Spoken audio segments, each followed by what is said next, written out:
The Wheel of Time continues to deliver as the story finally finds its path as the Grand War approaches. The warring sides are gradually being established as we already have our war casualties in mourning. On top of all these, this particular episode was filled with plot twists, enabling us to get to know our characters better. And let me tell you, for the longest time, this was my biggest issue with The Wheel of Time. Yes, the show's production value is unmatched, as well as its casting and of course, brilliant source material.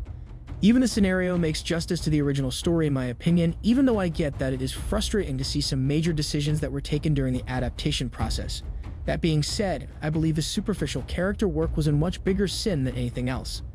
I know that there are dozens of characters and it is difficult to portray them all in detail. Nevertheless, at least when it comes to characters like Moiraine, who is basically the protagonist of the show, I was expecting to see more of her background and her personality and see what her motives are. I personally believe that it took the show to reach episode 7 of season 2 to perfectly turn her into a fleshed out character. And yes, I'm obsessed with her right now. So without further ado, let's dive into the video and see what happened to Moiraine and why is she the best character on the show right now.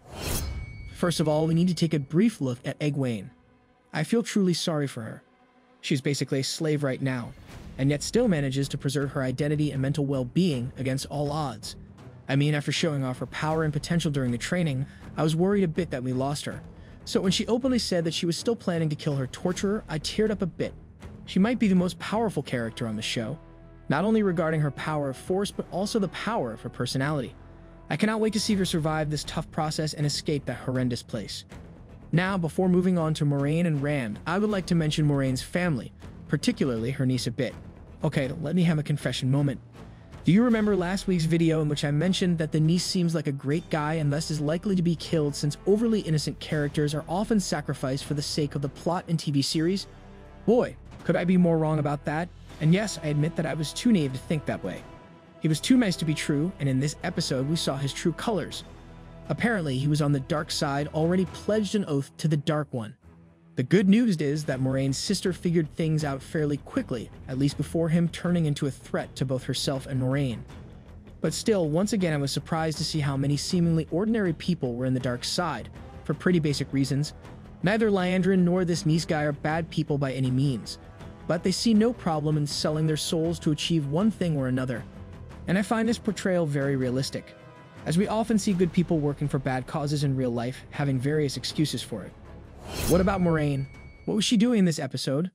Well, from the very beginning of the episode, we explored her romance with Siuan, and saw that they were innocent lovers with dreams of having a regular life together, up until hearing about the birth of the Dragon Reborn.